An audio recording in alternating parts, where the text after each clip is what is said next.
We're going to be reviewing 2K Sports The Bigs 2, which is a surprising title because the game is straight up an arcadey version of what baseball is. So the way the game looks is really cool. Again, it's arcadey feel. There's a lot of vivid colors. When you compare it to a game like, let's say, MLB The Show or MLB 2K, it's not going to look the same. This game is totally glitzed out, very glossy, a lot of sparks, a lot of flashes.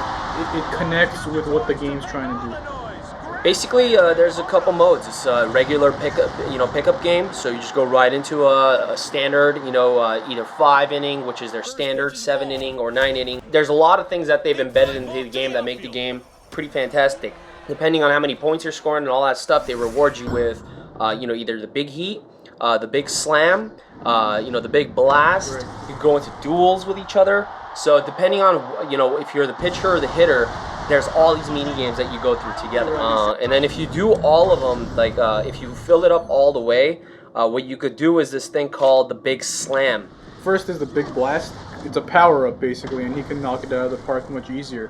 When you go to big slam now, that's totally different mode. When you activate big slam, you will actually have 4 different batters come up and face 1 pitch each.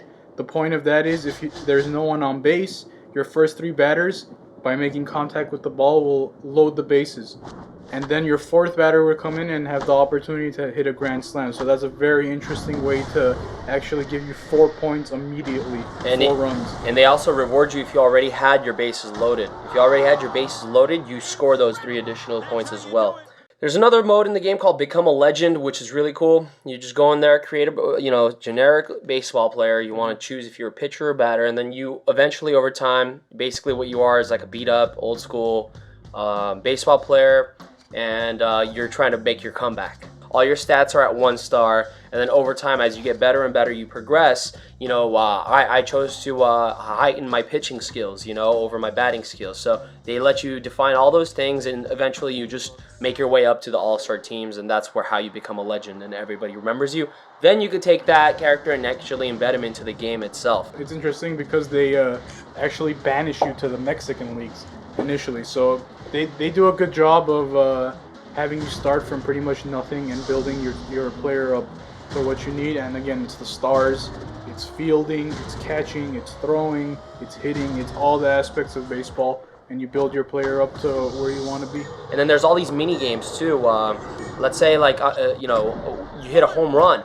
And it's almost, where the wall is. You could actually go and do this ridiculous legendary catch. You'll notice a little A button come up, on top of where you need to be.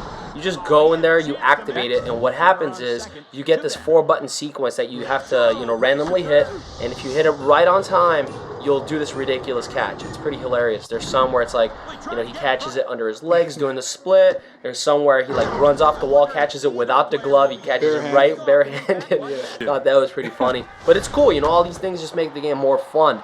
Throughout the game, there's a bunch of other chain commands that are going to come up when you're fielding the ball. Again, it's a catch, and you got to hit 5 straight combos as fast as you can before the ball gets to you. There's also one on the infield where you have to press and hold a certain button that it tells you, and this wheel starts spinning and going towards that button, and right when it shines for half a second, you have to let go of the button. And if you do, it'll be a successful catch. Then there's this thing called home run pinball, and it's very close to being like a home run derby. You're just put in the middle of a street where there's traffic, there's people going, there's lights, billboards, all this stuff, and literally there's a pitcher in front of you, and you're just hitting these balls and trying to get points according to what you hit in the background. It's pretty fun. You could do that with co-op, or you could also do that versing each other.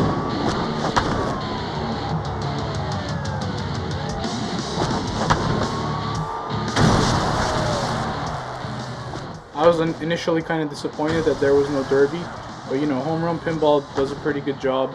It's fun. It's fun to go to these known places and just wreck the hell out of them, pretty much. So all in all, the Bigs 2 is a surprise title for me. I never personally played the first one. I didn't even touch the demo, but the review build that we played is pretty damn fun. Sports games, the EAs of the world and all these companies, they really focus on the straight edge sport game, but there is a market for arcade sports games, and this proves it, and it's a lot of fun, especially with baseball. It's a game that everyone on the street can pick up and play at any point if they wanted to. So it's a grassroots game, and it's a lot of fun.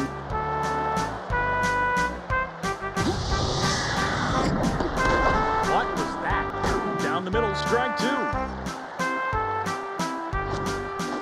This is the type of game that, again, you might play for a month and have a shitload of fun, but I don't see the longevity in it unless you have a friend that you could always play this game with, because the single player will get boring fast. Other than that, thumbs up for head-to-head competition against your friend, whether your friend is right next to you or online.